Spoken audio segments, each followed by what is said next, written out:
Let's talk about how we're going to make you disgustingly educated. Not just educated, not just smart. You want to be the person in the room that everyone turns to when they want to know something. What comes to mind when you think disgustingly educated? Usually, I feel like what comes to mind is you think of somebody who went to university, right? Somebody who got a degree. Perhaps they have a master's, perhaps they have a PhD. But really what I want you to think about is something a little bit deeper. This is not a hand, this is literally just a vase, and I thought it was a good intro. Start with the first pillar of what it means to be disgustingly educated, and that is the art of curiosity. And no, this doesn't just mean somebody who sees something and you continue scrolling online, but when somebody brings something into a conversation with you, you don't just go off the basis of what they tell you, but you actually become curious within yourself, and you may go off and learn on that topic all by yourself. For me, for example, I had a friend who introduced me to a completely new word.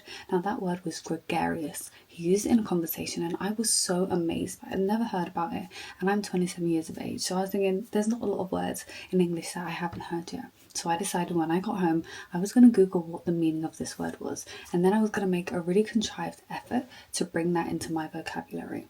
Again, that's kind of what it means to be really curious. You need to go beyond what you're just told. You need to go beyond the surface and really dig a little bit deeper. Whenever you're watching something or you're reading something, go and check for references. Try and find out where that information comes from. Again, it's about starting to build this level of curiosity that really starts to become kind of like a second nature for you. You want it to be something that you naturally do, not something that kind of feels like a chore. You've probably heard this one before, but I am such a big advocate for this. Read books that are slightly outside of your comfort zone. Now, if you're like me, I love fiction. I also love fantasy. But again, sometimes in order to grow and for my curiosity to kind of be sustained, I know that I need to start reading books outside of my comfort zone. Sometimes I might decide to go down one of the corridors I've never been to before and pick a book from there. This may also mean finding articles from news sources that perhaps you haven't been used to. So for me, I'm usually on Al Jazeera News, but then sometimes I think actually let me try and find varied sources of media. So perhaps I look for podcasts. There's other ways to learn and to gather information. And I also think, again, that's really about building that sense of curiosity. You're looking for information beyond the traditional routes. And that's always been interested by maths.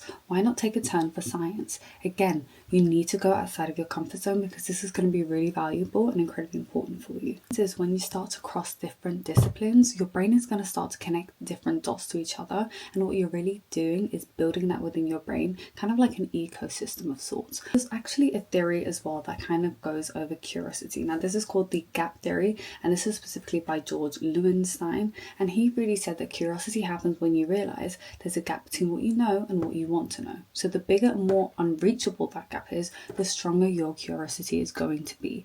Now, that for me is such an amazing way to think of curiosity, right? Your brain really wants to know a bit more and it hates when it doesn't know. So there's kind of a gap that starts to exist when you don't know that information. I want you to think of curiosity kind of like a missing puzzle. Think of puzzles that you're kind of piecing together, and when there's kind of little bridges and gaps, you are trying to fill that in within yourself. When you want to become disgustingly educated, it's really important to create an ecosystem for you, a way to kind of feed your brain on a day-to-day basis to build on knowledge, right? So again, imagine you starting off with curiosity. At this point, curiosity is not really going to be enough to sustain that sense of wanting to learn, because after a while, you need something there consistently. I want you to think of your ecosystem as what you're intentionally consuming as knowledge, okay? So this may be the books that you read, this may be the podcasts that you listen to, and the TV shows that you watch. So all this media that you're kind of consuming, and I would also actually put social media in there too.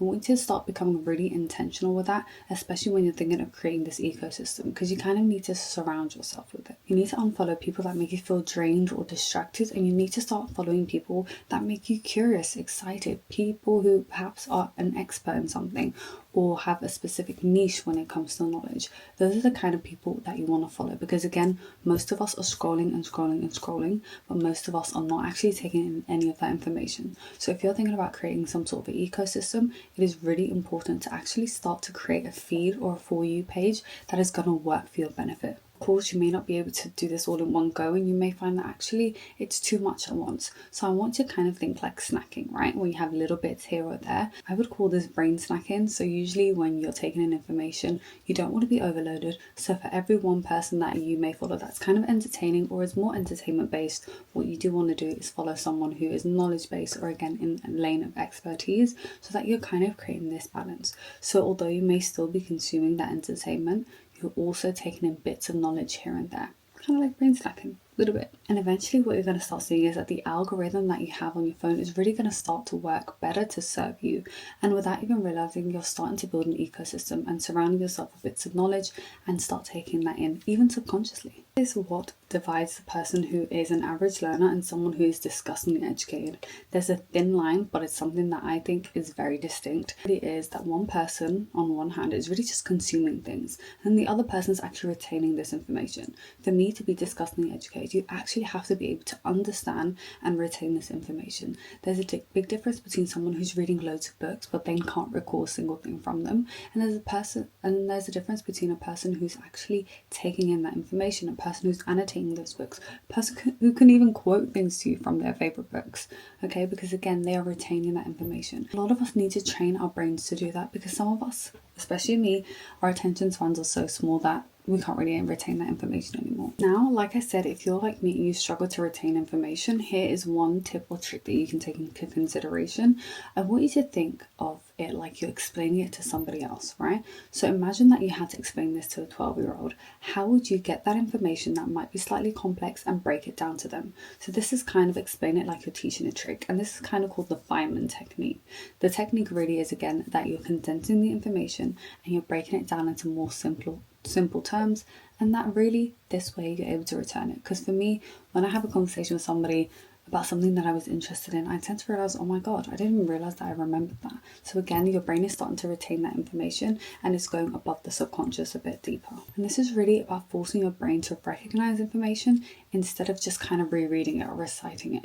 Your brain needs to connect the dots together. Again, saying this in a conversation to someone else may be really beneficial. This is actually backed by neuroscience, and this is another way that you can retain the information. And this idea is really to create an emotional engagement with that memory.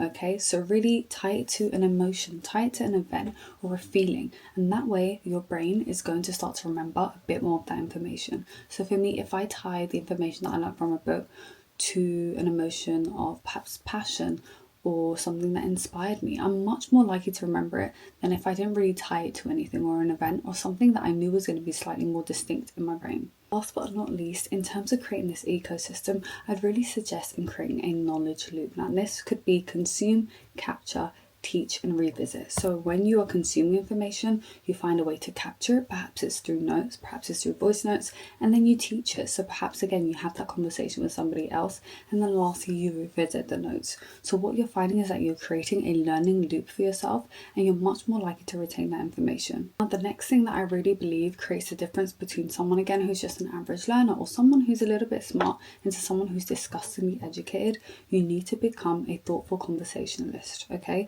and that doesn't mean just sounding smart in conversations. It means you are the reason the conversation becomes elevated.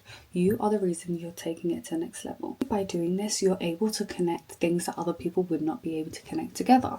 So say for example, you're having a conversation with someone and it's really about perhaps pop culture. Maybe it's something that the celebrity is doing currently or something that is in the news or trending. And you find a way to link this to politics or history. You're connecting dots that perhaps somebody else was not able to see prior.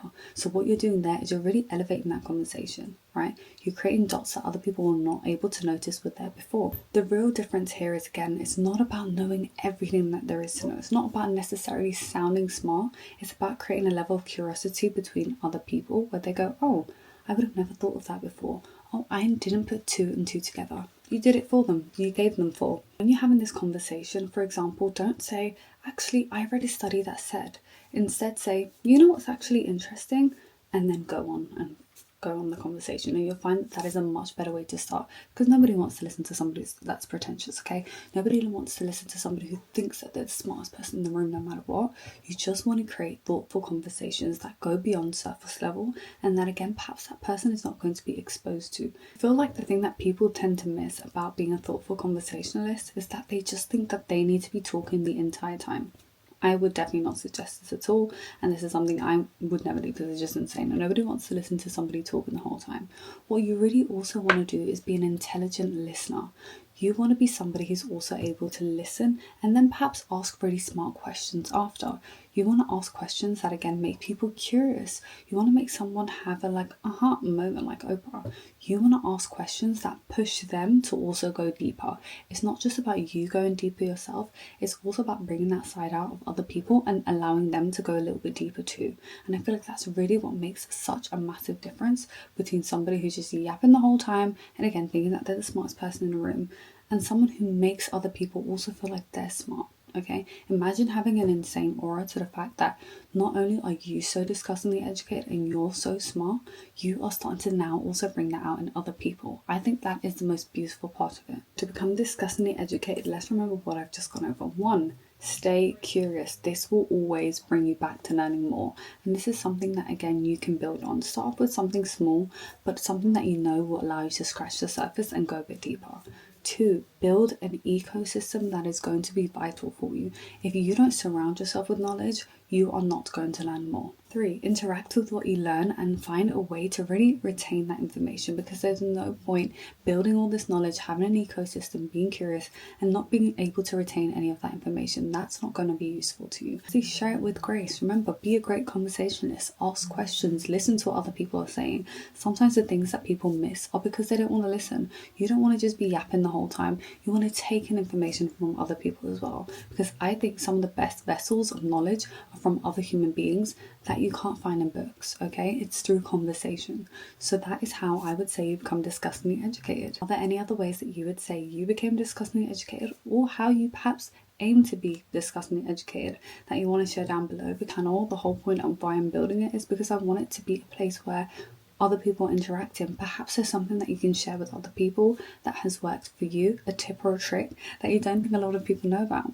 Share it in the comments down below, because this should be about others learning too.